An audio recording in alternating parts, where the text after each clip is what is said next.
الحمد للہ رب العالمین والصلاة والسلام علی سید الانبیاء والمرسلین وعلی آلہ واصحابہ اجمعین، اما بعد۔ یاد رکھیے، بعض اوقات ایسا ہوتا ہے کہ کوئی دشمن، کوئی ظالم، کوئی بدبخت ایسا پیچھے پڑ جاتا ہے کہ زندگی برباد کر دیتا ہے، اور ناحق اور ظلماً وہ تنگ کرتا ہے۔ کبھی مکان پہ قبضہ کر لیا، کبھی پلاٹ پہ قبضہ کر لیا، کبھی شاپ پہ قبضہ کر لیا، کبھی عزت و ناموس کے پیچھے پڑ گیا ہے، کبھی ایسا ہوتا ہے کہ سفلی عملیات اور جادو کی وجہ سے کسی بھی طریقے سے وہ جان نہیں چھوڑ رہا، بے عزتی کے پیچھے لگا ہے، اور گھر کے خواتین، بچیاں ہوتے ہیں ایسے، کیونکہ دنیا ہے جیسے دنیا میں فرعون گزرا ہے، نمرود گزرا ہے، ابو جہل گزرا ہے، ابو لہب گزرا ہے، تو ایسے ہی ہر زمانے میں موجود ہوتے ہیں۔ اللہ تعالیٰ ایسے لوگوں کو ہدایت دے دے، اور اللہ تعالیٰ ہم سب کی حفاظت فرمائے۔ ہمیشہ یہ دعا اللہ رب العزت سے مانگتے رہا کرے، یا اللہ کسی پر ظالم نہ بنا دے، ہمیں ظالم نہ بنا دے کہ ہم کسی پر ظلم کریں، اور یا اللہ کوئی ظالم ہم پہ بھی مسلط نہ کیجیے، ہمیں ظالم کے ظلم سے محفوظ فرما دے۔ ہمیشہ دعا کیجیے۔ زندگی کی ساری نعمتیں ہونے کے باوجود بھی اگر کوئی ظالم پیچھے پڑا ہے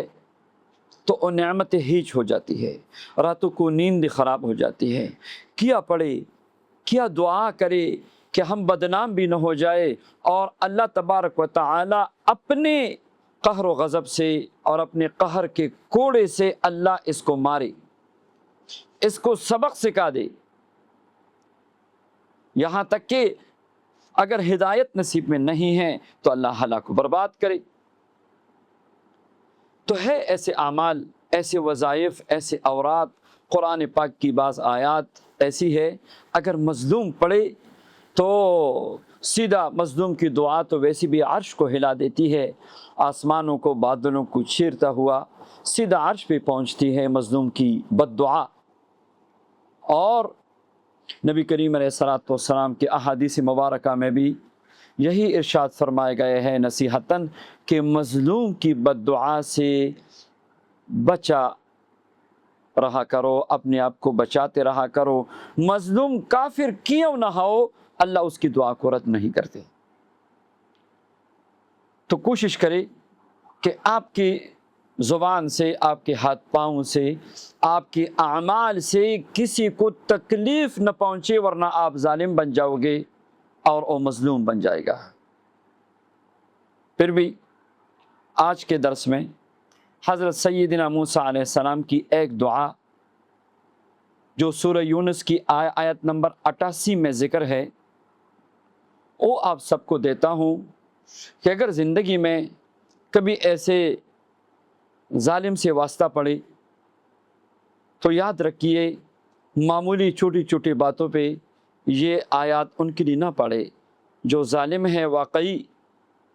جو اللہ کے سامنے آپ کر سر اٹھا کے کھڑے ہو سکتے ہیں، ایسے ظالم کے لیے آپ بے شک پڑھ سکتے ہیں۔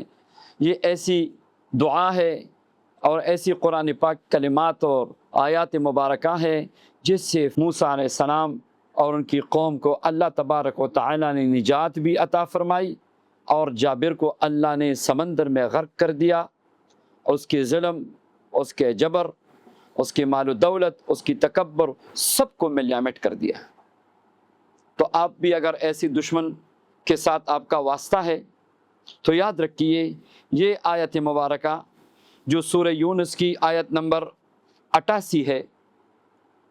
اب دیکھیے حضرت سیدنا موسیٰ علیہ السلام نے اس دعا کو پڑھا، اللہ نے کیسے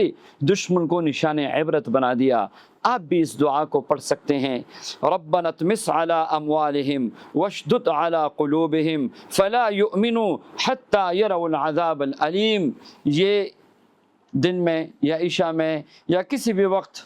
41 مرتبہ دشمن کا تصور کر کے، اس کی تباہی بربادی کا تصور کر کے پڑھے۔